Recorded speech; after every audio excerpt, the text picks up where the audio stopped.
evening, everybody. We are back to Big Man Campus, and we are live. Week 9 college football preview. My name is Jeff. They call me the Big Man Campus. Joined as always by my co-host Ryan D'Amico. Ryan, that music means it's another week of college football coming at you live here on, as always, a Wednesday night. And after a pretty interesting week last week, a lot of things happened. We talked about that on Sunday. We go to week 9, and we're one step closer to crowning a national champion. Rankings come out next week. First of the college football playoff rankings. They'll be out next week. But we got another week, week 9, and plenty to get to. So, first of all, how you doing tonight?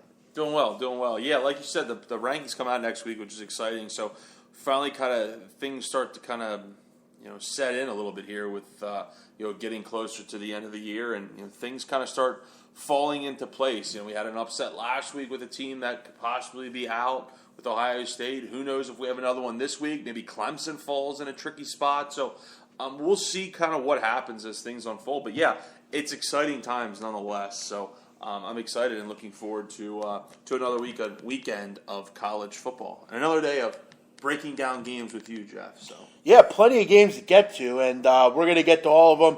A lot of the ranked matchups. We'll have our best bets. You didn't have a great week last week. I think it was your first 0-2 week on the year. It was rough week. Yeah, I went 2-0 though. Still scratching my head how that Michigan game did not go over. The Arkansas play was obviously a wire-to-wire just shit show, but the Michigan game I thought was the right side over 55, and they were sitting on 50 with about 9 minutes left in the game, and no one could muster up any points. They only scored 3 points combined in the third quarter. Just kind of a shitty loss. I thought that was the right side. Yeah, I mean, Illinois couldn't help you. They couldn't get anything going. And, that's kind of how it goes in Michigan. They just, they're the best defense in the country for a reason. So, that brings us to, I think 16-15, Ryan, or something like that. I got to get the record, but I think we're basically about 500 this year. Yeah, it seems like we've had like a seemingly 2-2 week a lot this year. So, I had a nice 2-0 week. Hopefully, we can go 4-0 this week, Ryan. So, we'll get to the best bets a little bit later. As far as tonight, though, we have our old friend Doc on the show, Ryan. He came on several times last year. He's from sportsdegens.com, a great website that really breaks down sports. A lot of good articles over there, good blogs, all that sort of thing, and it kind of gives you a nice sports betting edge as well. Doc, how you doing tonight? Excellent. How you guys doing? Good as always. Doc, we chatted with you plenty last year. You always gave great insight, and we're always looking to break games down with you. So let's jump into it here. We're going to start. Let's start at this one, 3:30 Eastern on Saturday. We got the Baylor Bears going on the road to face the Texas Longhorns. Baylor laying 3.5. Over under is 70. Baylor 6-0, guys, off a bye. They are, playing well. Jim Grobe era has begun, and whether you like Jim Grobe or you don't like Jim Grobe, this Baylor team's playing well. Their offense is there. They just don't seem to, Ryan, have that killer instinct that they did last year. You see a lot of, kind of calling the dogs off and just kind of getting margin wins, 38-10. They're not putting up 60, 70 points like we're used to seeing. But they're getting the job done. The question is, who have they really played? I mean, they have not. I don't think they played a ranked team this year. Their best win is. How about a team with a pulse, Jeff? Let's start there. Yeah, I mean, their best win is Oklahoma State, and Oklahoma State is. I'm not sure we can put them in the top 20 probably. They won by 9, 35-24. It wasn't a wall-to-wall blowout or anything. Their schedule's been downright pathetic, and it reflects why they've only given up 17 points a game. They haven't played anyone. I mean, they played Rice and Sam Houston State or whoever they're playing. They're facing a Texas team who, look, I mean, at the end of the day, Texas 3-0 against the spread at home this year, but they have lost 4 or 5. They're off a loss to Kansas State, and it really kind of is putting the nail in Charlie Strong's coffin. Ryan, could a win here save him? I'm not sure. He's kind of start. We get a step in the right direction. Yeah, but I mean, you look at Texas and against good offenses this year. I mean, they have been absolutely shredded on the defensive end. You got 47 to Notre Dame, 50 to Cal, 49 to Oak State, and 45 to Oklahoma. They just can't get off the field against good offenses. And I think we can all agree here, Baylor is a pretty good offense. For me, look, Texas is trending in the wrong direction. while Baylor might not be the Art Briles Baylor, they still have a lot of talent. Should be able to force turnovers. Buechele, again, a freshman. I'm not really in love with Texas on offense either. I mean, they really don't have a dynamic playmaker either. Plus, Baylor's in revenge. They lost by 6 last year to Texas. I think Texas is overmatched, and they're going to be overmatched in this game. I like Baylor. I've considered making them a play on my own. Number kind of got away a little bit, but I like Baylor here. I'll continue, though. This could be a game that gives them trouble. They have not really faced anyone. Doc, I'm going to start with you. What are your thoughts here on this game? Well, honestly, looking at the stats here and just looking at the body work for each team, I don't know. I don't really know what to think of Baylor. I really don't. They haven't played anybody. They're coming off. They're going to be coming off a bye again. Back on October 1st, they played Iowa State. They barely escaped out of Ames, Iowa, 45-42. That was a close one. I think we all remember that one. Then they had the bye week, and then a week later they got back to business, beating Kansas 49-7, which is really not that big of an accomplishment. And now they really start to run the gauntlet in the Big 12. And I think, honestly, I really like Texas here. I do. Baylor's going to be coming off another bye. I understand they have another week to prepare, but really, who have they faced? And I think the bye week for undefeated teams, I think that serves as somewhat of a disadvantage, and I think it gives more time for the pressure to build up on undefeated teams. Do you really think Baylor's the 8th-ranked team in the country? No, I do not. Absolutely not. I think, I've told you, Ryan, before, I think this ranking system's a complete joke. I mean, we talked about Nebraska a couple weeks ago, I think last week or 2 weeks ago. I mean, they hadn't played anyone either, and they were 8th or 9th. Look, I just think at the end of the day, a lot of the time, after like the 5th and 6th teams, I mean, they just put it, they just make shit up, really. No, I agree 100%. No, they're not. Yeah, if anything, guys, I would look at the over in this game. It's kind of a square play, but I don't think either defense is going to be able to stop either team. I think we're going to see a lot of points in this one, and I think it comes down to the wire. I think it's a field goal game, probably maybe a 2-point game either way. I wouldn't be surprised if Texas wins this one. I just don't know. The only reason I can't back Texas is because I don't know the state of the locker room. I don't know what's inside their heads. The kind of you got Charlie Strong on the hot seat and whatnot, and that it's just a lot of uncertainties in this game. But and I understand Baylor's undefeated, but yet they haven't played anybody, so I can't really strongly back a side here. If I had to take a side, I'd probably take the points with Texas, and I think they're a pretty live home dog myself. Wow. Yeah, but the first thing I'd look at, I'd definitely look at the over here. Yeah, I don't mean to disagree with Doc right off the point, but I disagree wholeheartedly. I don't think Texas is very good, Ryan. I mean, really. They beat Notre Dame, which I think we all agree Notre Dame isn't very good. I mean, what has this team done exactly? I mean, so they had one offensive explosion and their quarterback did whatever he wanted. Notre Dame stinks. I mean, what do you think, Ryan? No,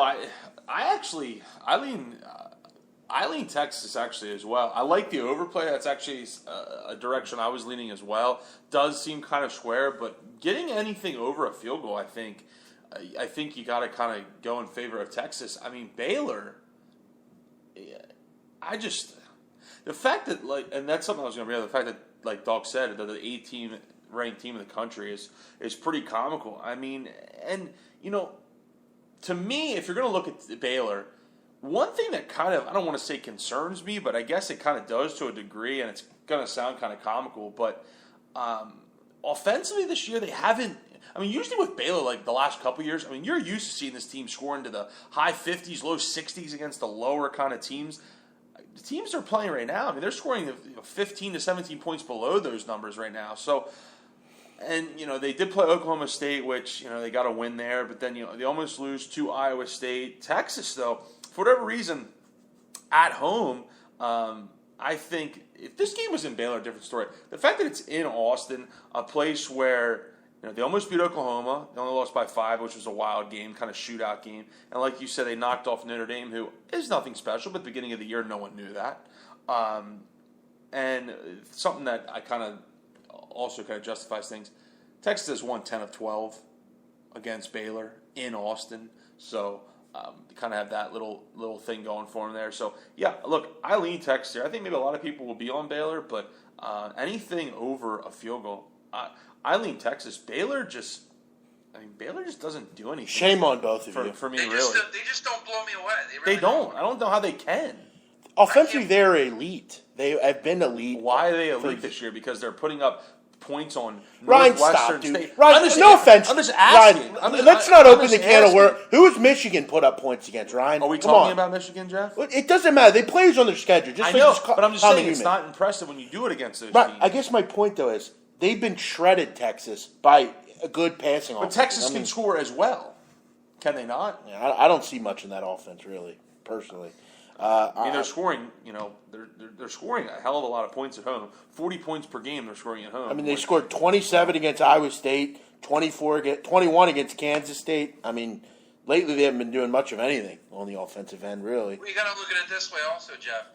They gave up the Baylor defense gave up 45 points to Iowa State. Yeah, I hear you. I guess I'm just in the minority here, so I guess we'll see. Someone's going to win here, but. I just don't think Texas does. Texas reminds me of Notre Dame. They're just average. But you guys are going to take the 3.5? I'll lay it here. With you guys agree? Very good. Yep. But over might be something.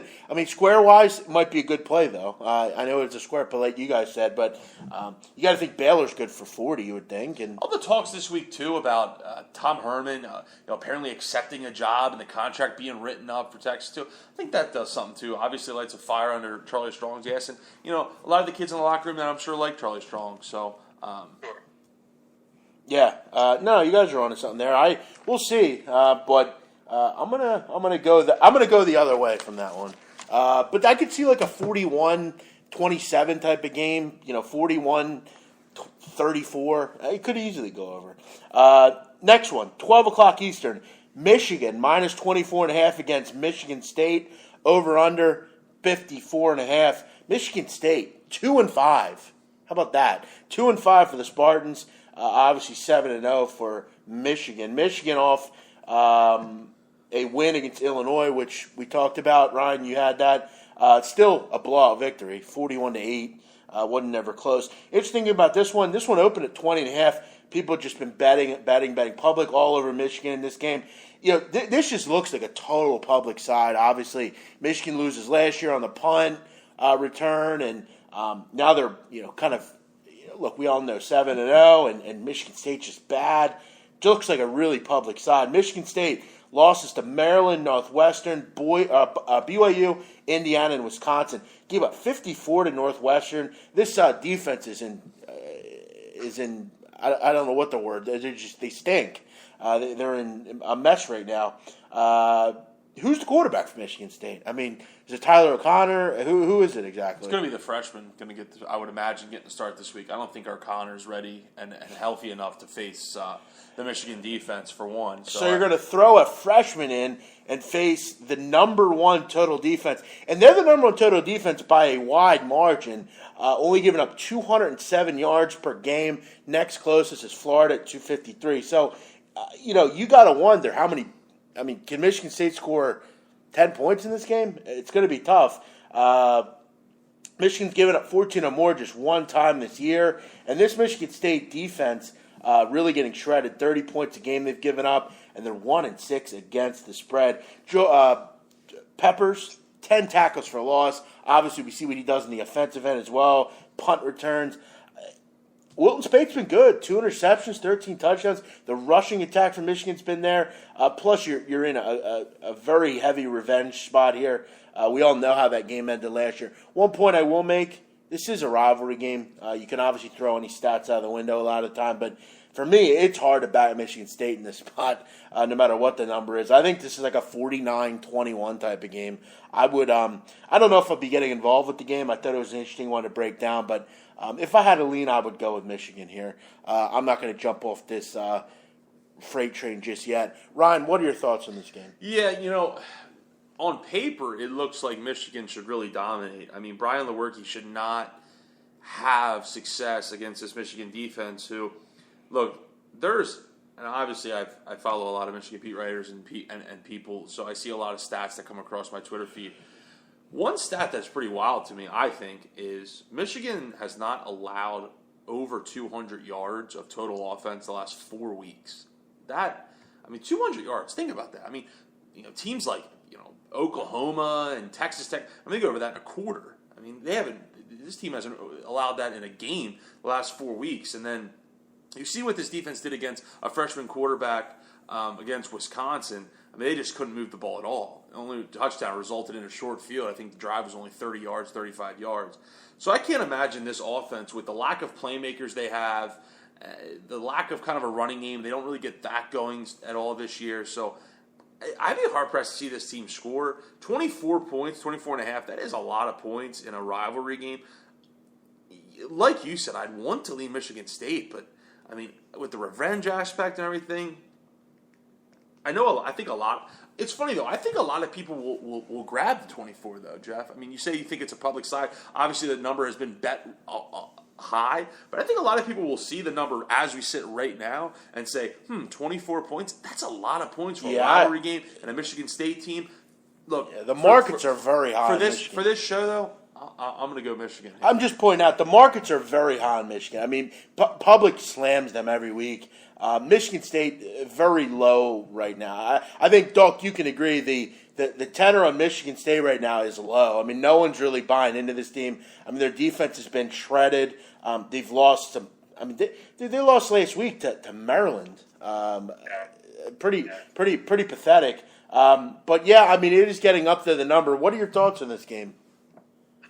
Actually, I had Michigan State in the side this year against Notre Dame, and they ended up winning outright. But as we talked about on the last game, what is Notre Dame? So can we both agree that, I mean, I really, really thought that Tyler O'Connor would take the next step this year, and it's been, I know not disappointing for you, Ryan, but it's been kind of disappointing to see he's not been good.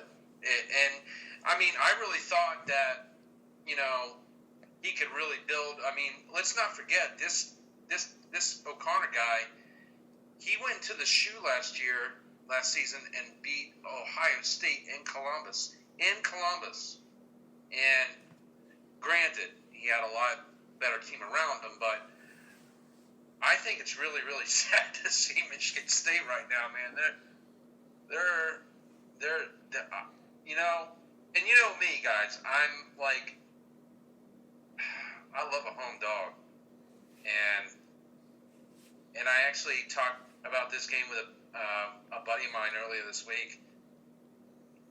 I can't see Michigan State even being competitive. I know it's a rivalry game. You got to factor in the revenge factor, but seeing the way Michigan has been just handling their business from week to week, and let's be honest, do you think Harbaugh's really going to, take the foot off the gas here? No, not at all. I mean, Penn State, this is for recruiting. This is also to prove a point. I really wouldn't shock me to see Michigan win this by 40. It really wouldn't. No, that's the thing. I think Dalton makes a good point. Is you've seen Harbaugh go for two and quote unquote run the score up on certain teams. They're not going to stop running. Yeah, right. They're not going to. This is not a game where that's going to stop. I mean, he didn't even do it against Rutgers. Right. If Harbaugh can score 100 points on Saturday, he will do that, especially in this spot. I mean, I know him and D'Antoni. Look, I know they both come out and say they have a lot of respect for each other, but look, when it's between the lines, it's a different story. I mean, can we also kind of talk about D'Antoni for a second? I think he's starting to show his true colors, possibly about how much Narduzzi really meant to that program. Now that Narduzzi left, I mean, look, their defense. I mean, giving up 54, 28, 31, 24, 30. I mean, that's just, 28. There's just. I mean, giving up 54 to Northwestern is pretty pathetic. I mean, that should never. Very pathetic. That should never happen. And yeah, I hear you. That's a good point. He was a lot, Pat Narduzzi's program. But then again, I mean, let me ask you a question. I mean, what has Pat Narduzzi really done? I mean, look at Pittsburgh. They're a fucking dumpster fire. He's a head coach there. I hear you. I'm just saying. It was a different story. Yeah. Plus, he could recruit well at Michigan. I don't know, but yeah, you make a decent point, Ryan. I gotta say, I like Michigan a lot. I think, like I said, I think they win by, I think they win 30 plus. I think it's like this could be like a 51-20 type of game. I think Michigan puts up a lot of points. Over under 54.5 seems a little low here, I think. I think Michigan State, I mean, I could hope they get to 14. I think Michigan goes wild, but I'll lay the number here. I think it's a pretty good play. That's the thing. Their defense is just so ridiculous. They get a couple, 3 and outs, and before you know it, you're down 21-0. So right. I think we all agree, though, Michigan probably the play in this one. Will it be a play for me? No, but I thought it'd be an interesting game to review. Next one, 3:30 Eastern, Washington Huskies minus 9.5 at Utah, over under 52. Utah at 7-1. Washington obviously at 7-0. How about Washington? I mean, they've been on fire. I mean, they're 48 points a game, giving up just 15. Jake Browning's been fantastic. Almost a 70% completion percentage, 26 touchdowns. We all know defense has been really good. You look at this game, and it kind of reminds you a little bit of, I think the outcome's going to be a lot like that Stanford game, to be honest. I think Washington's going to blow Utah out, and I'm going to tell you why. First of all, I mean, Utah's one loss. It was a goal line stand. They lost against Cal. Other than that, I mean, who have they faced? They haven't faced a ranked team all year. And I know Joe Williams is killing it and whatever, but this Washington team, I think you could say, though, that Utah's played, their competition is far greater than that of Washington, no? Yeah, I mean, good point. I mean, I hear you. But you look at Washington, I mean, 35 points a game in every game this year or more. Utah's managed to do it just twice. Utah's not exactly a great passing team either. I know last week they scored 52 points and everything, but that game was kind of crazy, went all over the place. I don't think this is the same Utah team that we're used to. I don't think you used to go in there and kind of be worried about a game. I don't think you can go in there and be that scared anymore. They don't have that furious defensive line that you're so scared of. Their special teams isn't as potent as it usually is. Travis Wilson's not kind of doing everything for the team. No Devontae Booker, though Joe Williams has looked pretty damn good. I think Washington's much better defensively. I think Washington offense has a ton of weapons that really can't be accounted for. And I think Utah's going to get slapped in the face in this game as they face a real team. I think this is honestly like a 38-17 type of game. I think Washington, this game could be close at halftime, but I think Washington will do enough to pull away late and they continue to kind of make statements here. First real test there for Washington, probably. It is. Doc, any thoughts? I don't know if I'm even going to touch this game, but I really want to make a case for the Utah side. I really could make a strong case for the Utah side, believe it or not, if they were playing in prime time. I think Rice Eccles is a totally different atmosphere if we're playing a late game. The only thing that really concerns me is I think this is Washington's really.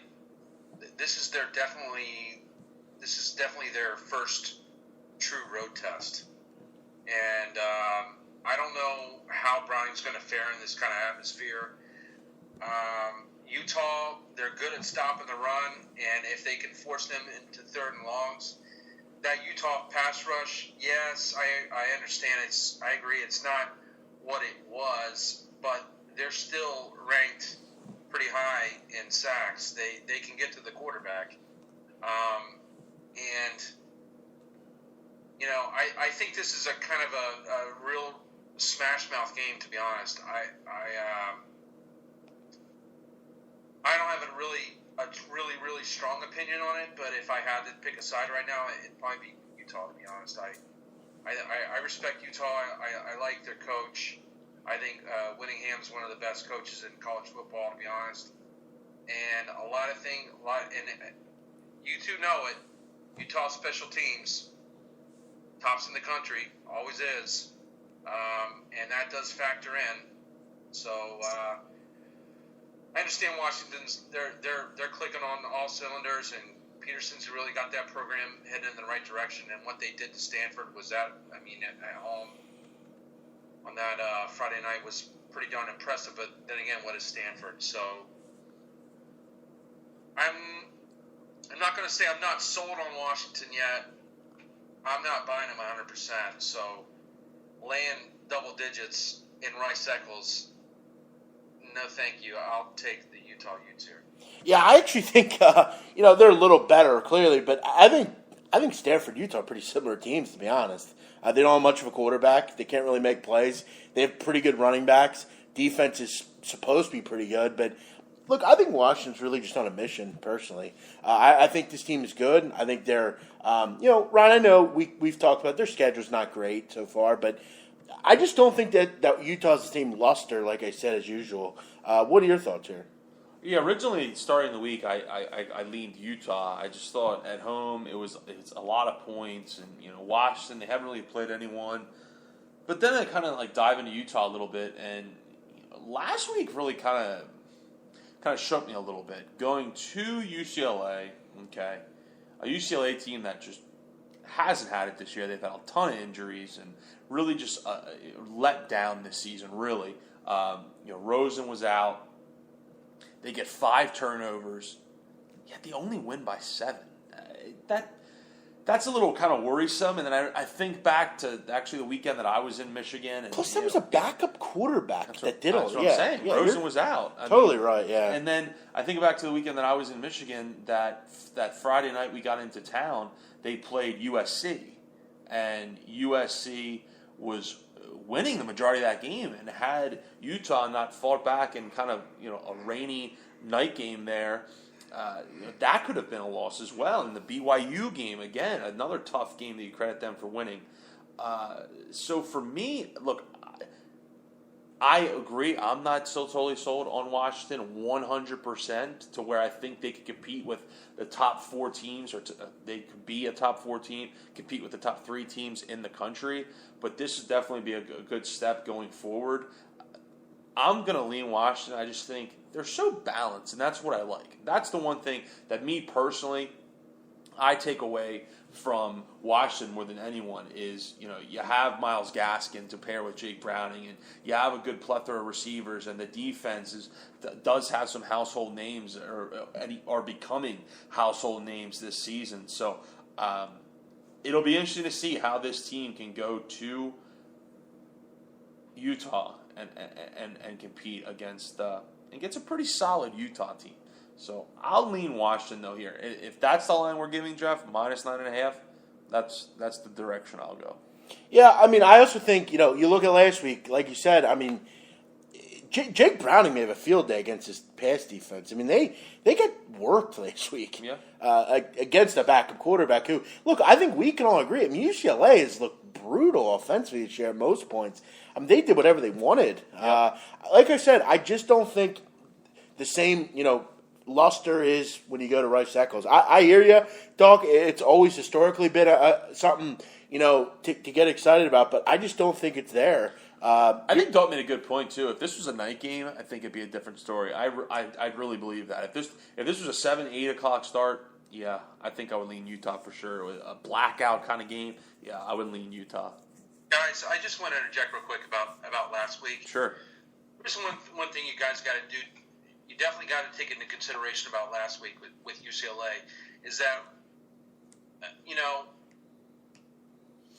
UCLA was 7-point favorites, right, most of the week. And I don't know if Utah was preparing for Josh Rosen. They definitely had no film on this new kid. And I can't even pronounce his name, so I'm not even going to attempt to. But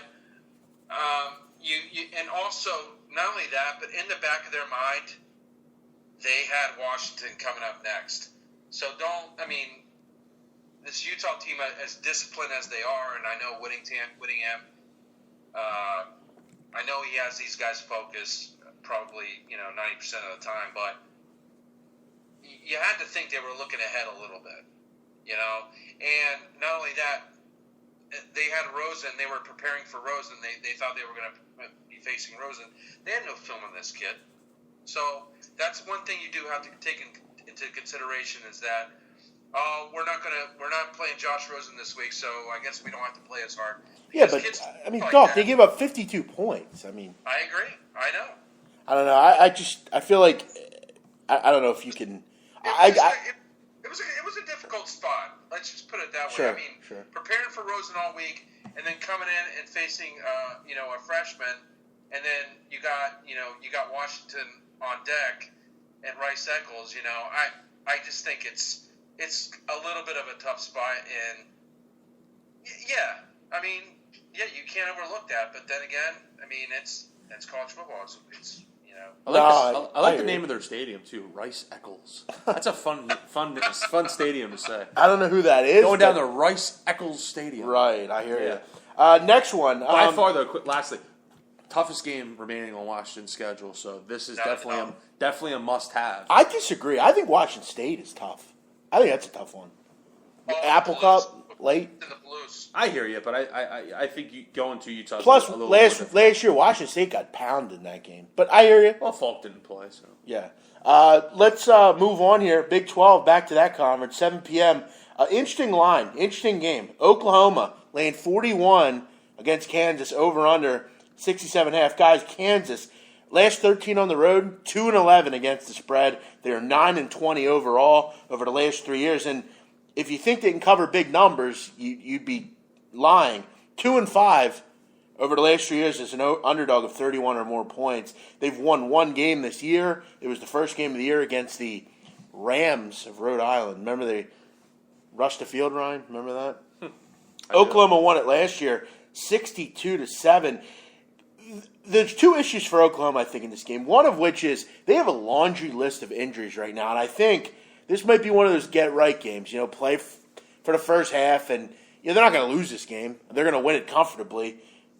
It might be time to get a little bit healthy. But then again, I mean, what are they really winning this year? You also look at the fact that this team has the second worst pass defense in America, Ryan. You'd think it'd be Texas Tech, right? Arizona State. Arizona State's the worst. Oklahoma's second worst. They give up over. They give up 106. They're 116th in yards allowed per game, and they've given up 40 or more in 5 of 6 games. Now, do I think Kansas is going to score 40? No. I think 41 points, though, a little too many here. I think this is like a 54-17 type of game. This is too many points, I think. I think a lot of the second half is going to be backups. Kansas is at home here. You got to feel like this is going to be a big game for them. You want to think they'll come out and play decent. It's hard to fade Oklahoma, and especially when they're playing Kansas. But they're laying 41 points, and they give up a lot of passing yards. I think closet garbage time. Kansas will cut the cover. I'm going to go with the Jayhawks here. What are your thoughts, Ryan? I can't. Doc doesn't like Doc. this game. Doc.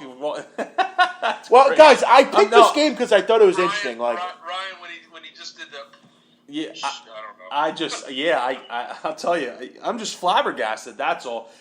Look, I can't back Kansas here. I'll tell you. Look, Kansas. Look, I hear you. Oklahoma defensively has been bad against some of the upper echelon teams that they definitely have been played, and the high-power offense teams they have played, and I get that. But it's not like Kansas has been anything special offensively. This team scored, I'm throwing out week 1 against Rhode Island out the way, only scored 21 points against Ohio, 7 against Memphis. Against that great Texas Tech defense, they could only muster 19 points, 7 against Baylor, and then last week they only put up 20 against Oklahoma State. I think this is a nice little spot for Oklahoma, actually. They're playing really well right now. They don't have a look-ahead game on deck. Next game on deck for them is Iowa State. So, look, and then this little, they've won 4 in a row here after the Ohio State ass-kicking they took. They scored 52, 45, 38, and then, of course, the 66 spot they put up last week. Not a game that I will be involved with at all. But sorry, I hate to disagree with you again, but I would kind of lean Oklahoma here, just especially at home. No, look, don't get me wrong. Oklahoma's not going to be a play for me. I hear you. I think I can't back that defense. I mean, I watched them last week, and albeit like But they I were know playing Texas Tech. I'm aware of that, and they gave up 59 points. The point is, I think late Oklahoma. Do they give a flying fuck if they win by 38 or 45? I think maybe because they're still in the hunt for the Big 12 championship. So yeah, I mean, it's not. I know people think, oh, they lost 2 games, they're out of it, they're not going to get to the Final Four, but they're still playing for a conference title, which is a pretty big deal. yeah, I hear you. Just kind of my side there. Doc, your thoughts? And believe it or not, Oklahoma earlier in the year they played Louisiana Monroe, and they were favored by 46 points, and I took Louisiana Monroe and they covered. So, and just an FYI, Oklahoma, if you've been betting on Oklahoma this year, you're poor because they are 2-5 ATS this year. They've only covered against Kansas State, which I had Kansas State in that game, so yay me. But honestly, Jeff, I kind of agree with you. You say that surprisingly. While you two back Kansas, I'll back Oklahoma. We're not backing Kansas. Ryan, how can you back this defense? They're awful. Because they're playing Kansas. That's how. Ryan, check this out. I mean, okay. Well, their last 5 games, they played Ohio State, TCU, Texas, Kansas State, a barn burner against Texas Tech.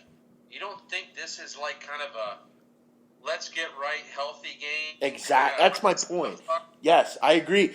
Another thing, Ryan, can you find more than one game on the schedule that Oklahoma's won by more than 42? I hear you. They have. I hear you. At Kansas State, even against Texas Tech, 55-19. That's what I see this game as.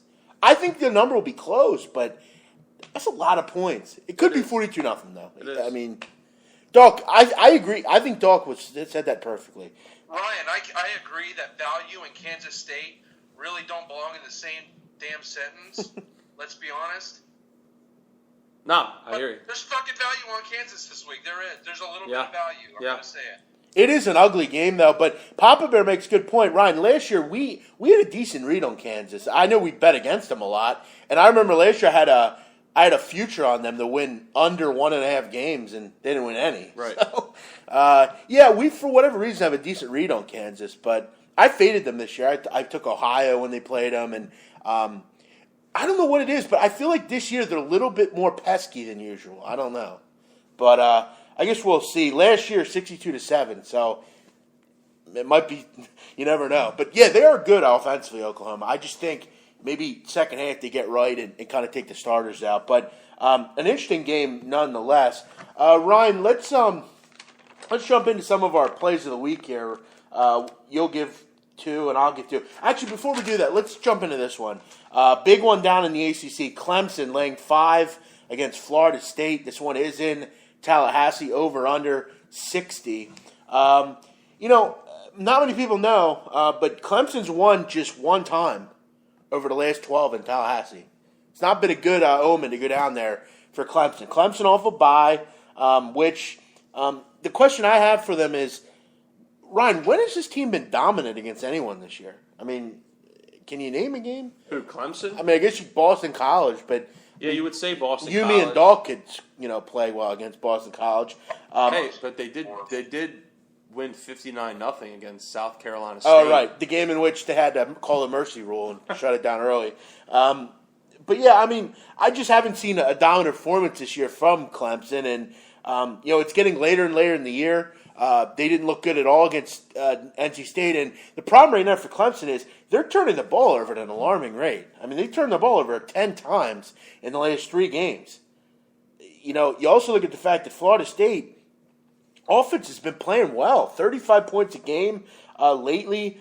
Their defense has been very good at home, giving up just 17 points a game over the last 3. They're starting to get a little swagger behind them, and you also look at the fact that Dalvin Cook's been on fire. He's the best player on the field. This is their Super Bowl, I think, this one. They're not really going to have another game that means as much as this one. And, look, Clemson, for what it's worth, like you said, hasn't put a full game together. Wayne Gallman is injured. He's going to play, I think, but again, he's pretty important for this team. I'm just not that high on Clemson right now. I'm not sure that they're a top 3 team right now. I think there's teams better than them, and I think Florida State will hang in this game and possibly win late. It's a primetime game. The Tomahawk chops are going to be out and ready. I think we see a little bit new Florida State team here. I think if you like Clemson, you try to put them in a money line parlay or something. I think this game could be like 28-24. I'm going to take a shot here and go with FSU. Ryan, what do you think? Yeah, I kind of lean FSU here as well. It sucks because it seems like every time that you think it's a good spot to go against Clemson, they seem to show up and play well. And look, I expect them to show up and play well, but I also expect Florida State to show up and play well at home, in a night spot here. In the last couple games too, for whatever reason, I know one was against Wake Forest, the other against Miami. Defense has kind of gotten it together a little bit better. I like to see what they do against Clemson, but Clemson's offense, though, for that matter, hasn't been kind of anything special this year. I think Dalvin Cook needs to kind of get going early, put Francois into manageable second and third downs, not kind of make him do too much. Kind of like they did against Miami when Dalvin Cook was able to get going, kind of bust a few runs, kind of keep that defense on their toes. And one thing I like about Dalvin Cook this year that he's done way more than any other years past, he's catching the ball out of the backfield a hell of a lot more, and that's really helps Francois when there's nothing downfield. He can check it down to his best player, and he can make something happen. So I think, what's the line we're giving right now, Jeff? 5. Yeah, I think at +5, you get that above 4, which is obviously a good football number there. So you get it above 4. I think I would not be surprised. Look, I think Clemson ultimately wins. I think this is definitely like a field goal game, though. But I would not be surprised if they lost because it just seems like they're flirting. It just seems like they're they kind of remind me of Tennessee. Same colors, same. I mean, just Tennessee flirted with disaster for a long time, beginning of the season. Finally caught up to them. Will it catch up to Clemson? I don't know. We'll see. But I'll take the points here at home with Florida State. Be rooting against Clemson, though, that's for sure. Yeah, they've kind of just been grinding it out. I mean, they struggled against Troy early in the year, struggled against, NC State. Also, probably should have lost to Louisville. Louisville outplayed them in that game. Doc, any thoughts here on this game? Yeah, this is a real tough one, actually. I kind of wiped the NC State game off the slate because, they won the close game against Louisville, and then everybody thought the letdown spot was going to be against Boston College, And off this subject real quick, and with Boston College, did you see how many passing yards Boston College had in the third quarter last week? Yeah, we actually were both on that game, Ryan. 11. We were 11 passing yards against Syracuse, which is pretty unbelievable. Yeah. No, I know. We were watching that actually. Fucking gross. Anyway, but the thing, you know what? I want to back Florida State here. I really do. But the thing is that they came off that, that almost upset against NC State, which was at home. And the way Dabo Swinney is, he's a good motivator. And I've said it many times, I was not a real believer in Dabo Swinney until last year. I thought he did an incredible job. And with Florida State, after they won against Miami, I really thought that was going to light a fire under that team. And then they come out against Wake, and I think against Wake they were kind of looking ahead to Clemson. But Wake's a pretty good defensive team also. I mean, their defense is pretty solid, let's be honest. But I almost, my head's saying let's back the Clemson fighting, the fighting Scott Weavers of Clemson. But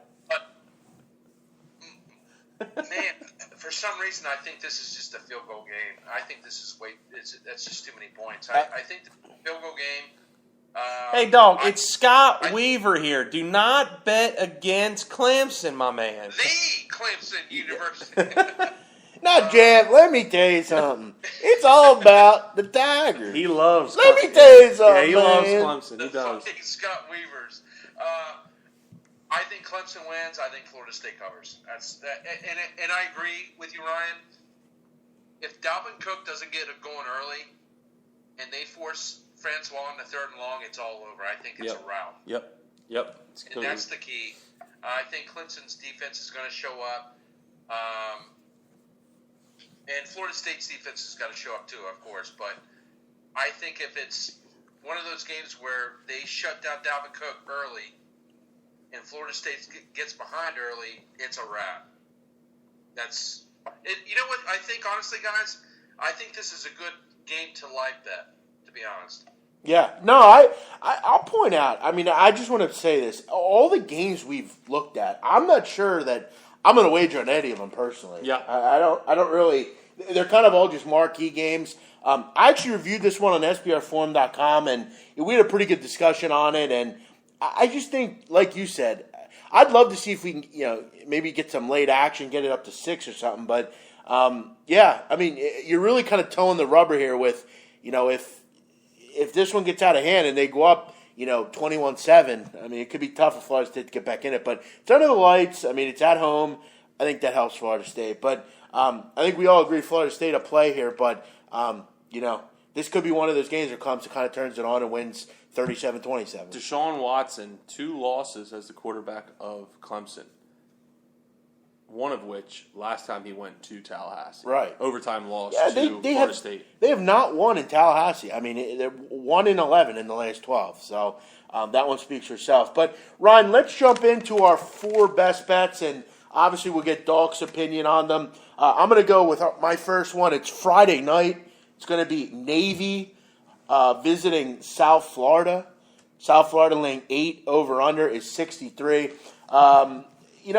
I'm going to go with the Naval Academy here. I've been no secret of betting them. I bet them a lot last year. Ryan, we made a lot of money on Navy with Keenan Reynolds last year, and they've been no secret to me this year either. You look at the fact that they have dominated this conference against the spread lately. I mean, they've covered 10 of 13 against the AAC conference, and they're 3-0 this year against conference opponents.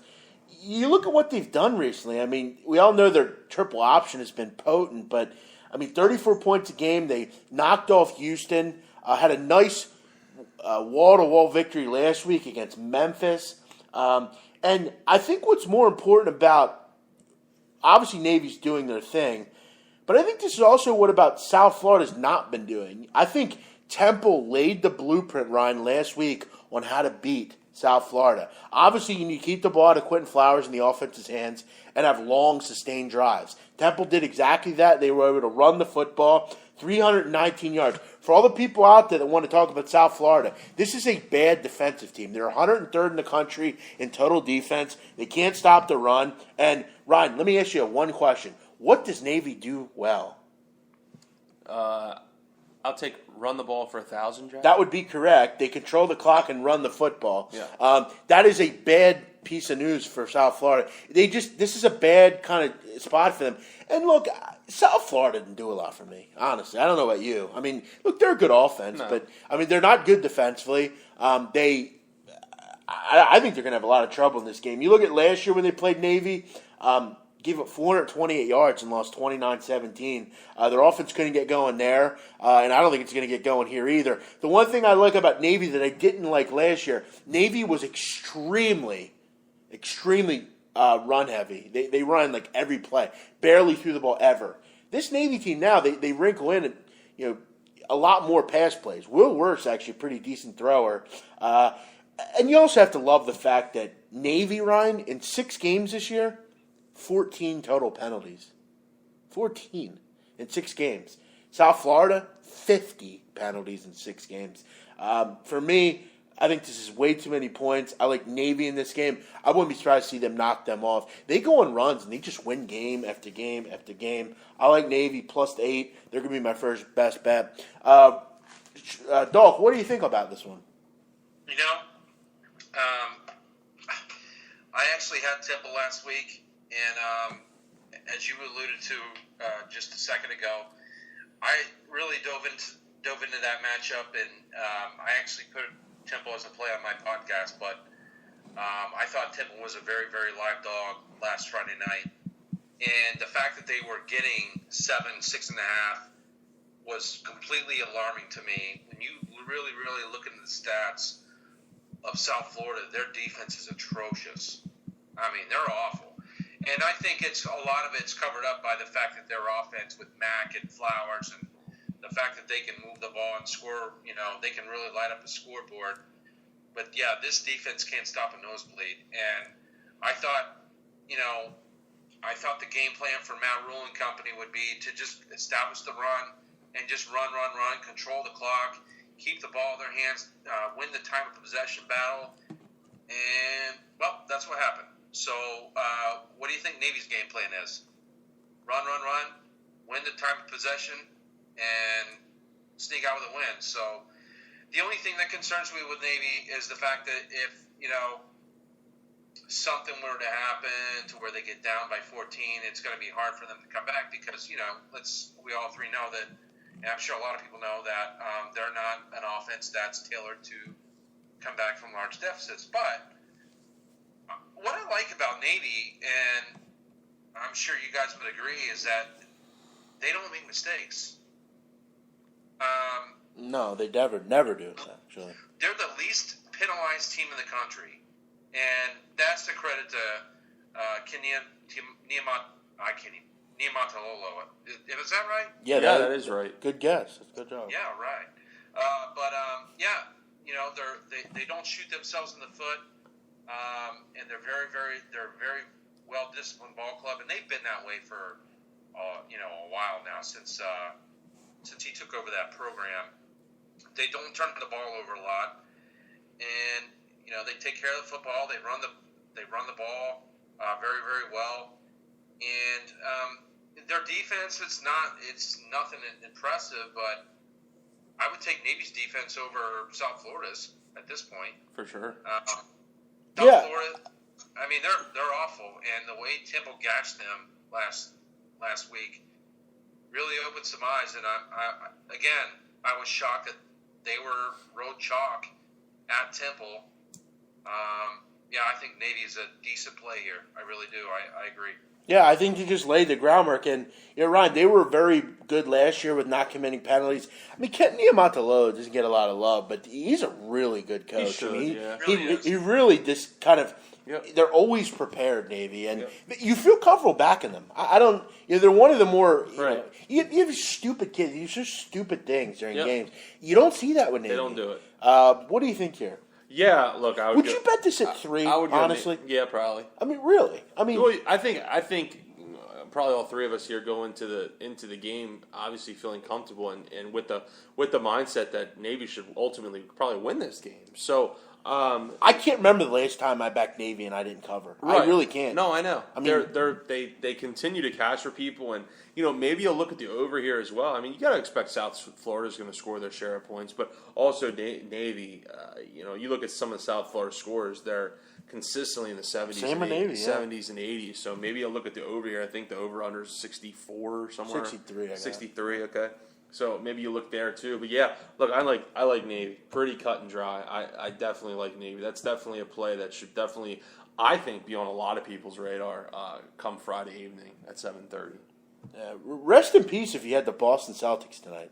Somehow just collapsing. Were they up big or something? Yeah, they were up big, and they're playing the Nets, probably the worst team in the NBA. Yeah, probably. And they're just collapsing late. But yeah, I think we all agree Navy a good play here, and it's going to be my first best bet. Ryan, why don't you tell us why you think? What do you think about the Notre Dame Miami game? I know you're high on that one. Yeah, Notre Dame Miami is a game that and it's from the outside looking in, it's definitely has the resemblance of just kind of a shit show. Two teams that just one that started out well and just has fallen from grace, another that always comes in with high expectations and hasn't done anything this year. So Notre Dame currently sitting, well, I should say Miami's currently sitting at -2.5, 3, depending on what book you have and where you look. So I use scores and odds, so I'm going to give Miami minus 2.5 as my play. This kicks off at 3:30.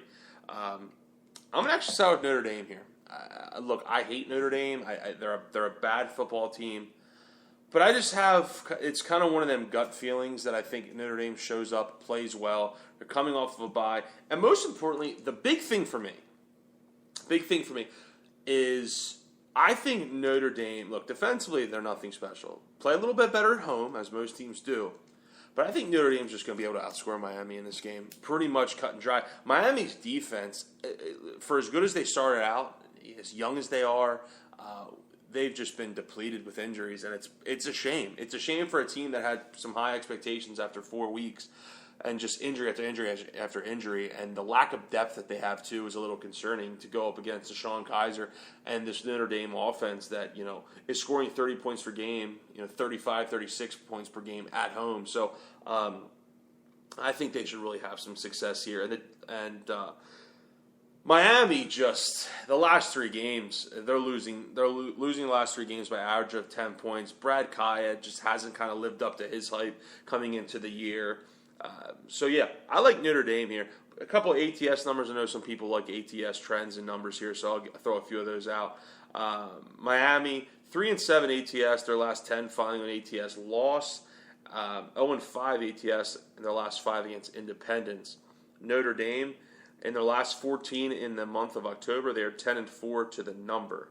I just think it's kind of a sneaky play. It opened at -1, bet all the way to Miami +2.5, +3. So I like Notre Dame here. I do. I like Notre Dame. I think they get a win and kind of get back on track a little. I got to ask people that back Notre Dame, and I don't know how many times you've done it this year, Ryan. You might have done it once, but I got to ask how many times you want to lose your money before you wise up with these teams. I don't think I've backed Notre Dame. No, not you. I'm talking about. Year, I think I'm talking in general. Like I see a lot of people backing Notre Dame like week after week. Yeah, and it's like, how long are you going to go before you wise up? But this is one spot where I kind of agree. I think Kaiser is the best player in the field. Right, and I think they should really have success offensively, man. Look, they should. You have to also realize Miami last 3 games, 16 points a game. I mean, they're just not getting the job done. Nope.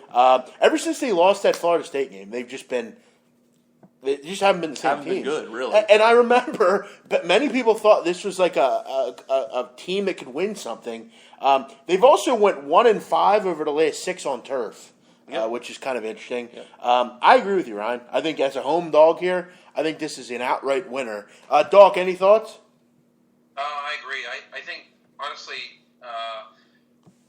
I'm not going to, whatever I have to point out, you guys have already said. I think Miami's kind of a broken team, to be honest. Really do. Agreed. And right now, Notre Dame's playing for pride. And the fact that Miami's only laying 2, to a 2-5 team, Notre Dame, kind of got to tell you something that I don't think Miami should be laying any points to Notre Dame. Even though how bad Notre Dame's 2-5, they're horrible. They've had some bad losses. They're just not. But if you look at the records and look at the body of work of each team, you would think that Miami would roll here. But for some reason, I just think Miami's a broken team. I do. I agree. That Florida State loss was absolutely. They were absolutely lifeless in that North Carolina game. Lifeless. And they shouldn't have lost that game. At the time, I thought they were more talented than North Carolina. And I think it's a product of being young, too. It's a really young Miami team. And, freshmen, sophomores, they tend to kind of get off track a little. Sure. And I think Kai will have some success, but ultimately, I think Notre Dame, they're playing for pride. They're 2-5. Brian Kelly, he's got the vote of confidence. He's going to be walking out of the tunnel next year. He's not going anywhere. Deshaun Kaiser, agreed, best player on the field. I would definitely, I would stop with Notre Dame here. I would. Chris Barr chiming in, letting us know that he bets Notre Dame every week. Yeah. Well, Chris, you have to be losing some money. Okay. Put it that way, because I mean, this team sucks. Hasn't been good. Yeah, No. yeah. Ryan, do you think Deshaun Kaiser is the best player on the field in this game? I do. What are your thoughts on Brad Kaya quickly? Do you think he's at the next level? I think this year really kind of. Does he not remind you a little bit of Hackenberg, in my opinion? He just never really has done anything. I think all this stuff about him. Yeah, I just think Kyle is just kind of just a product of being overhyped. I mean, you hear his name at a lot, atop of a lot of big boards, but the quarterbacks coming out this year, in my opinion, aren't anything special, aren't anything that's really going to kind of, I don't think, kind of pan out in the NFL for a long period of time. So, Kai, I think while he's a talented kid, I just think he is just a little overhyped, to be honest with you. So, yeah, agreed. My other game, guys, I'm going to go and lay a nice. I'm gonna eat a nice round of chalk. I'm gonna take it. I'm gonna put it in my mouth, and I'm gonna bite down hard. These things are getting weird around here. And I'm gonna lay the number La Tech minus 28.5. They're facing the Rice Owls, and Rice finally got a win last week, Ryan, against Prairie View A&M. They gave up 44 points in that game. Yeah. Somehow gave up 44 points to Prairie View, which doesn't make a lot of sense to me. I'm not sure how you do that. And now they're facing a Louisiana Tech team who they've covered 3 in a row. They're scoring 52 points a game. And Ryan, over the last 3 games, La Tech has scored 155 points combined. Now they face the 3rd worst defense in America. Rice, if you don't know, give up the most yards per pass attempt at 7.25. That's unbelievable, and it's bad. They're allowing 519 yards per game.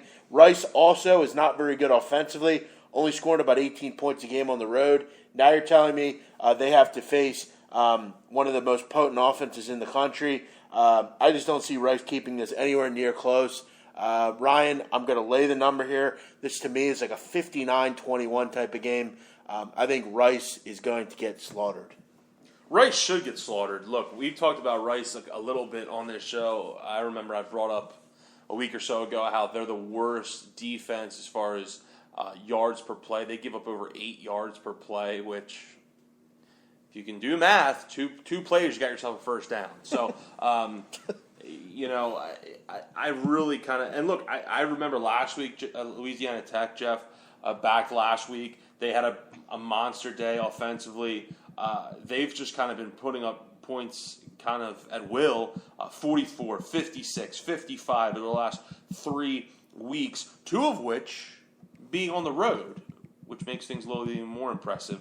Now they get to go home and take on a Rice team that, I mean, to think that they gave up that many points to Prairie View just really kind of makes you sick to your stomach. I mean, how does that happen? No really? one should ever do that. I mean, I'm actually getting sick right now. I want to go throw up. And I remember, I forget. Jeff knows his name. What's his name? Carlos Henderson. That dude's been going absolutely apeshit. I mean, 2 weeks ago, he has 12 receptions for 326 yards and 5 touchdowns. He may be able to surpass that on Saturday. I actually might be the best college fantasy player out there because I actually, Ryan, didn't I add him right before that game? You did, yes. Threw him into my lineup. Yep. But, yes, he may run all over Rice. So they should be able to kind of name the amount of points they score. And Ryan, and that's 28. It's not like a huge number. No, and this looks like one of those games on Saturday where you just put the bet in, and at 9:30, 10 o'clock, you look at it and you hope it cash. But the one concern, La Tech isn't very good defensively, but Rice isn't very good offensively. So I think we'll be just fine here. Doc, do you agree with this? Yeah, I agree. I think Rice coming off their only win of the year, got to be pretty pumped about that, and then having to go on the road to Louisiana Tech. I think Louisiana Tech should steamroll Rice. Their defense is absolutely awful. I think Tech could put up 60 against them. So, I would only look at Louisiana Tech here. Louisiana Tech's going to steam Rice. That's how I like to eat my rice, steam. Ryan, you're always good with those little quirks. Those little puns. What's your last game, Ryan? Last game, we're laying a big number. We're laying a big... And you are laying a big number here, Ryan. big number. But I got to say, I'm like going to be honest here. I think this is a number that we'll get the job. It should get the job done. And I think, too, I don't have the first half line, too, but I think a first half line, too, would be another good way to go in this game. New Mexico State, 2-5, going to College Station and taking on Texas A&M, the Aggies, in a night game, a place that is really tough. Place is usually rocking at night. That's a tough place for anyone to really kind of go. And let's not forget, last week Texas A&M, coming off the tough loss to Alabama, where players are getting teeth knocked out of their mouth, and they kind of got a reality check a little bit. But Texas A&M is still a very good football team. You're not going to take anything away from them. New Mexico State, though, to me, they're one of the reasons that this is going to be a play. Just for how bad they are on the road. They're allowing 42 points per game. And it gets worse on the road, where they allow 52 points per game on the road. But by far the toughest game they've played all year as far as competition-wise. And in their last 13 games against the Southeastern Conference, the SEC, they are 3-10 against the spread. This is such a bad spot for them. And A&M, you think about A&M, a team that coming into last week's game was scoring 40, at home they're scoring 48 points a game, and they only could muster, I forget exactly what the number they scored last week, but against that Bama defense kind of held them in check for the most part. Now they get to face a team that, like I said, is giving up 52 points per game, so on the road. They should be able to put up whatever they want in this game. And let's not forget, too, Texas A&M has a defense finally this year. I think New Mexico State going to be kind of hard-pressed to score. Like I said, first half line I think works. And I think full game, too. Minus 44 is the number. I know it's a big number, but I could see Texas A&M scoring into the 60s here. I really can.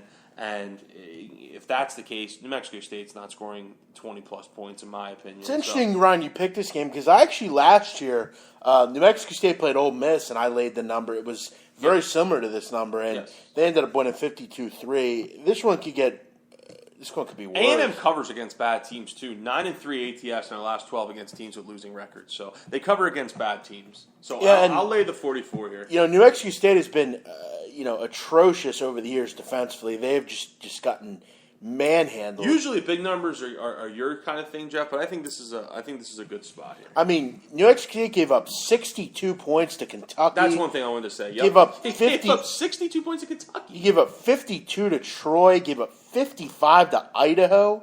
55 to Idaho. Yeah. I mean, Jesus Christ. I mean, it is gross. It's so bad, and now they're going to face a pissed off team at home. Under the lights, and it's a night off game a loss. at Kyle Field. Yeah. This has like 59-0 written all over it. Honestly, Doc, you have to agree here, don't you?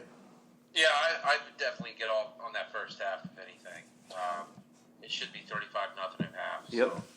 So, yeah, and I think the one possible good thing about New Mexico State, Larry Rose, good running back, but I mean, we all know the run defense for Texas A&M is fierce, so this should be a wall-to-wall victory.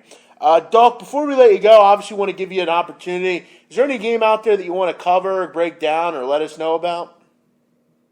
Honestly, guys, I've been kind of busy this week, and I've been looking at some games, but I haven't really been sold on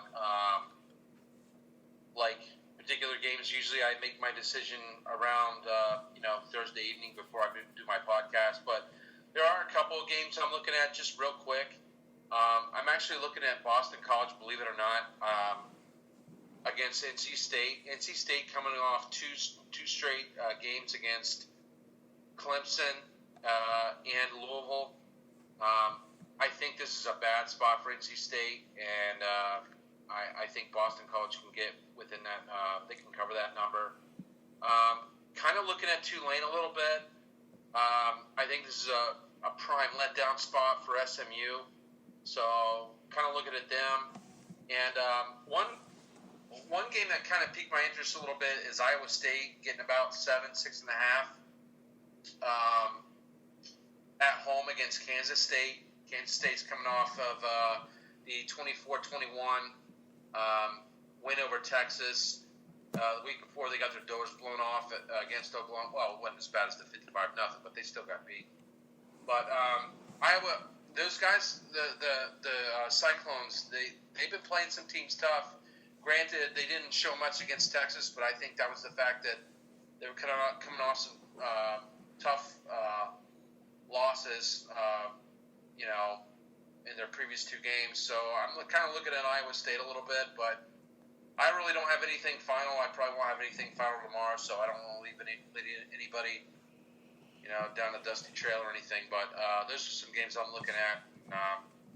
If you want to check out my podcast, I do Dogs. I do a weekly podcast. All underdogs. You gotta love it. It's usually out every Thursday night. Where can we find that, Doc? On Twitter or? It's actually, you can, if you go on thesportsdegens.com, you can find it. You can also subscribe to us on iTunes or on Spreaker, and it's right on there under The Sports Degens or SD Radio, whatever. But I put that out every Thursday. I've hit some moneyline dogs past couple of weeks. I've been doing okay. I got a guest from the Saturday Edge college football publication tomorrow night. I'm pretty excited about, and we'll go over a couple college games, a couple pro games. The only rule is they got to be an underdog, so that's about it. But it's a fun time, and guys, I appreciate you guys having me on. It's been great. I love talking football with y'all, and yeah. Now, Doc, I'm waiting for my invitation to get on the show. What's the deal there? You gotta take dogs, man. You can't lay juice. You can't lay chalk. Well, Doc, what about laying big chalk? I mean, no, but I'll find underdogs. I bet under. I don't bet all favorites. But Doc, you want us to take looks at Boston College, Tulane, and Iowa State. I will allow you have your fun with those games. I'm not sure they'll be on my radar, but as always, there's no better person at picking underdogs than you. Thanks for coming on, brother. We'll talk to you again real soon. Have a great night, all right? Thanks, Doc. Hey, guys, I appreciate it. Great time as always. Check me out on Twitter at @positive_Vig. Follow the Sports Degens at the Sports Degens. Always a good time with you guys. I really appreciate it. You guys take care. Thanks, Doc. Talk to you soon, pal. Take care, guys. Bye-bye. See ya. Good stuff as always from Chad, a.k.a. Doc. Great stuff. Has his own show over on thesportsdegens.com. Find him on Twitter at @positive_Vig. He likes his underdogs. Yeah. We all have our niche. Sure. Can't say that I'm in love with betting underdogs. I just prefer in college to go with a better team most of the time. But, let's take, Ryan, just go look at a couple other ones here. I know a listener, Jeff, his name is Jeff also, he asked us to look at Boise State, Wyoming. Sure. Wyoming is bad defensively, particularly against the pass. Boise State, obviously, a team that, we've backed a couple times this year. One was good and one was bad. Last week they turned the ball over at a feverish rate against BYU, but ended up getting the job done either way. Wyoming's up and coming, but I don't think Wyoming's going to sneak up on anyone in this game. Boise has they're no stranger to playing, in the elevation, and I don't think they're going to sneak up. Look, if Boise wins out too, they're going to be in a New Year's Six bowl. So they're going to get that kind of at-large bid to a New Year's Day bowl. So, look, they can't really afford to let down. But, as we've seen and as we've talked about, they seem to just kind of, whatever reason, make things hard on themselves. Going to elevation, tricky spot. I really don't have a lot on this game, Jeff. Boise's a strange team. Just look at their schedule and look at their scores. It's been a strange team this year. Yeah, you look at Wyoming. Stepped up, lost to Nebraska, lost to Eastern Michigan. Their wins are against Colorado State, Air Force, Nevada, UC Davis, and Northern Illinois. I just think Boise's the class of this conference. They should get a 2-touchdown victory, you would think. 41-21 maybe, something like that. Wyoming, Brian Hill, I like running back. Craig Coffin's done a good job there, but I'm not really sure that they can hang on Boise. But like you said, Ryan, they do seem to make it hard on themselves from time to time. I know Jim, a listener of ours, He asked me about Auburn Ole Miss a little bit earlier this week and said, is Auburn not a gift or what? I'm not sure. I mean, I know Ole Miss continues to come and burn money a little bit, but I will point out I don't have a lot of luck with the SEC. I really don't. I don't have much opinion on this, Jim, but Auburn's really playing well. Ever since they changed their play caller, things have been totally different. They're ranked 15th. Ole Miss just continues to lose. I mean, this is a 4-loss team now. Yep. I mean, at what point do we say that they're just not very good? They're not very good on the defensive end either. So, all they do, seemingly all Auburn has done and has success with is running the football. Just look at last week, Ole Miss, how they fared. I should say how LSU fared last week against Ole Miss. Fournette and that crew kind of ran wild, so that is the only thing that kind of worries me a little bit. I see 4.5, and I say Ole Miss, but then I think, look, Ole Miss just hasn't been very good this year in those kind of step-up games. I would kind of lean Auburn, but this could definitely be one of those patented spots where they set you up and say, hey, take Auburn here. Just like Jim said, this is a gift. And then they come out and they lose the game outright, or they only win by a field goal. So yeah, that's a tough game for it is. Me. Arizona State, Oregon. This is a game you and I asked about. I mean, why is Oregon laying 8 points here? I mean, does anyone have any idea about this one? I guess maybe because they think Manny Wilkins isn't going to play, but does it really matter? I mean, Oregon can't stop anyone. I mean, no. they have strongly gotten to the second worst total defense in America. The only team worse, I think, is Rice, I think, or Texas Tech, one of those. Mexico State. Yeah, Oregon's really horrendous. And Arizona State, I mean, they're not as good on the road as they are at home, but they're still pretty good. Getting 8 points here seems pretty seems strong. solid, but it's definitely kind of right up there in the runnings for a weird line of the week. So those games I usually tend to kind of try and stay away from. But Yeah. Card's not overly great, but I think one game tomorrow maybe you want to keep a lookout for. I kind of like Virginia Tech, Ryan. Yeah. Against Pittsburgh. Okay. Pittsburgh hasn't really been able to get any stops all year. True. And I think Gerard Evans, they seem to – Narduzzi seemed to struggle against kind of mobile quarterbacks. Yeah. I like Pittsburgh. Obviously, I like their run game, but Virginia Tech pretty strong defensively. I mean, they played well against Miami. They're ranked. I still think they can make some waves in the ACC Coastal. I really do. Yeah. And I think this game will go a long way in doing that. This game is big for that conference. I kind of liking Virginia Tech a little more and more, but I'd like to get that down to maybe to 3. Right. Akron, Buffalo. We'll just quickly go through these because I don't think any of us are going to be on these. Akron, Buffalo. Buffalo may be one of the worst teams in the country. I mean, they're really bad. But Akron, I mean, they're not very good defensively. App State, Georgia Southern. Georgia Southern's been very disappointing this year. Yep. Can't really get anything going offensively. They struggled last week against Mexico State, who we just talked about. Just can't get anything going. The option, for whatever reason, isn't working. Not at all. Tyson Summers has been a mess there. And quarterbacks have been in and out. Matt Breida hasn't done anything. I think App State wall to wall in this one. I think they definitely lead wall to wall and definitely win by a touchdown or more. Ohio, Toledo. Ohio is a team that really wants to make you pull your hair out of your head. I mean, weeks they look good. I had them against Kansas, and they got the job done. Had them against Bowling Green, they allowed a touchdown late to blow the cover. They just really want to make you blow your head off. Toledo, I think, is the one tough side that Western Michigan may face. 16.5, though, I don't know. Toledo should roll, though, I think. Yeah. I agree. I don't really have a whole lot on this game, but if I did to play a side, it'd be Toledo with that offense. They seem to be able to just score points at will. And then Cal, USC. It's ever since Sam Darnold came in, this offense has been fantastic. They're off a bye. Cal. What a rebound. Cal is a terrible defensive team, but this reminds you, Ryan, a lot of that.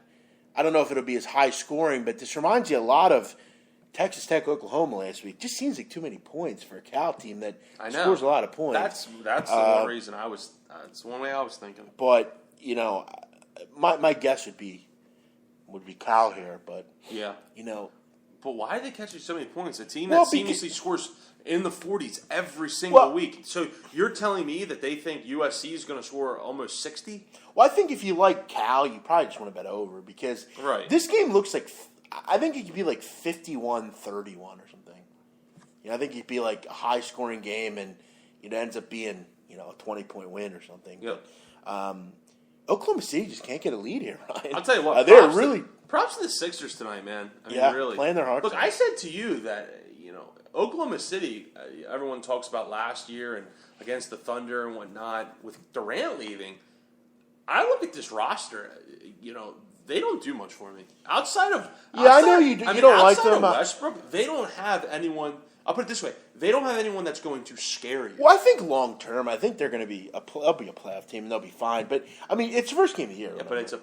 They have Oladipo. I don't think this is a team that's going to. I don't think this is one of the top 4 teams in the Western Conference. No, I would agree with you. I don't think they are either. But I mean, I think they're better than the Kings, and they're just they're just nothing special. They'll make the playoffs. Put it that way. They're better than Dallas and I Denver. saw a tweet someone said. I forget. Maybe it was Jeff Goodman or someone, an NBA guy, said their roster is filled with a lot of heart, not a lot of talent, and I think that describes them perfectly. Yeah, I don't know. I'm a little higher on them than you, but. It really depends. It's the first game. You know, the Sixers. Right, it is the first game. This is an emotional night for the Sixers. But the Sixers find ways to lose these games, and we'll see in the next 4 minutes. Right. Got some stuff on the chat box here. Can we talk about UCF Houston? No. With a picture like that, no. We're not going to talk about anything you want. Brett L. Why do I think Brett L's a troll? Some trolls. Texas plus 3.5. Best bet on the board. I disagree fully. You agree with him though? I think. Yeah, Trey, I think Baylor is the play, and I think Baylor rolls. Yeah, that was the first game we broke down, Trey, which was Texas and Baylor, and Dalk and I liked Texas, and Jeff was on Baylor. So I guess we'll see. You also like Sparty. Yeah, I disagree as well. We both disagree with that one, Ryan. Trey just doesn't like Michigan. I mean, that's a clear home. Trey likes dogs too, which I get. I guess Trey, I'd like to hear your justification for that. I don't really. Well, he tweeted out. Other than like a public play, maybe. Well, and he treats it as like it's going to be their Super Bowl, but if you're playing in a Super Bowl without any talent, it's not going to. You're going to lose, right? Yeah, the rivalry thing's there. I know. That's the only thing I worry about is they really are kind of. Outclassed, really. Would it surprise me if Baylor loses? No, because like we've talked about, they have not played anyone. I hope Baylor loses. I'm ready for them to just kind of go. Yeah, so here's the thing: no one from the Big 12 is going to the Final Four. So I don't really care. They can go ahead and win. I don't really care because no one from the Big 12 is going to the Final Four. Explain to me how that's a big rivalry game. I mean, this year. I mean, it's not a big game. Michigan State's a nobody. No, it's just a big rivalry. Oh, sure. I mean, because it is. It's a really big rivalry. It's one of the bigger rivalries. No, it definitely is a big rivalry for sure. Yeah. I just don't think it's a big game right now. No, but it's a big. This is a game in the scheme of things for Michigan to continue moving. But it is a rivalry, and I see where he says Michigan State will definitely be up for it. But at the end of the day, you play on the football field, and talent at times can outweigh that. But I'm going to go 48-24, 48-21. If Michigan State scores 20, if Michigan State scores 21 or more points, I won't do a show the rest of the year. I can't see them scoring 20. Yeah, but Trey, they're not any good. I am good. I saw your finger paintings. They sucked. Yeah, but I don't know. We'll see. You want to do a little play-by-play here, Ryan, with the Sixer Thunder game? Yeah, 3 minutes left. Sixers up 1 and beat at the line. Makes the first. They'll get another one coming here. So. Ryan, tonight the Sixer crowd very boisterous. This is one of the jewels of the schedule for the Sixers, and you got to think the crowd's not going to be as boisterous the rest of the way. Yeah, well, look, it's exciting times for Philadelphia basketball because Sarge came over, and obviously Embiid playing tonight, and you got Simmons, who he'll be back in around January. They're saying so. It's exciting times for Philly and a city that is great 4-for-4. Embiid knocks down a pair. So. Gives the Sixer a 3-point lead. Thunder just can't get a lead here. Russell Westbrook will just, and he's going to bang a jumper over Gerald Henderson. What a shot from Russell! He'll just take every shot from here on out. So as he should, he's the best player on the board. So 28 points, 10 for 19 for Russ. not a lot of playing time tonight from Jahlil Okafor or Joel Embiid, but in press time, Steven Adams playing the block against Embiid. Embiid going up. He's going to miss. Rebound. Enes Kanter. Kanter hands to Westbrook. Westbrook down the line. He glides like a horse down the thing. Gives it to Adams. Adams down low to Kanter. Underneath. Up and good. No, it's not. Oh, and it bounces off. Rebound from Saric. Premature ejaculation from Jeff. Yeah, like no one's ever gotten it wrong. Croat. Dario Saric. Free ball. No good. Off the corner pocket. Dude, relax. Rebound from Russell Westbrook. God, that's obnoxious. Westbrook's going to slow it down, Ryan. He brings it up. Thunder, 6 for 22 from 3. Anderson. Westbrook with a pass. Who would have thought? And he gets fouled. No, and he gets fouled. Andre Robertson to the line, number 21. An ugly human being, Andre Robertson, Ryan. But OKC down 1 with 1:49 to play, too. So. Yes. By the way, no Joey Crawford. He's retired. Yep. Thank God. Yep. We don't see him again. But, all right, guys, everyone, we're going to go. We're going to finish watching this game. My two best bets, La Tech minus 29. I'm also on Navy plus 8. Ryan, you like Notre Dame plus 2.5. And Texas A&M minus 43.5. Yep. How about that, Ryan? You don't lay a lot of big chalk, but Nope. You're going to tonight. Everyone have a great night. We will be back on Sunday as we break down the NFL. Ryan, we had a fantastic NFL last week. I think we were 9-4 against the spread. We did not count the tie in 2 other games. However, we got the job done. Actually, we should count the tie because we lost. I think we gave it the money line for Arizona there. So we would push. Either way, whatever. We'll talk about it Sunday. We're breaking down Eagles-Cowboys. We got Patriots-Bills. By the way, Jacksonville-Tennessee tomorrow night. Who do you got?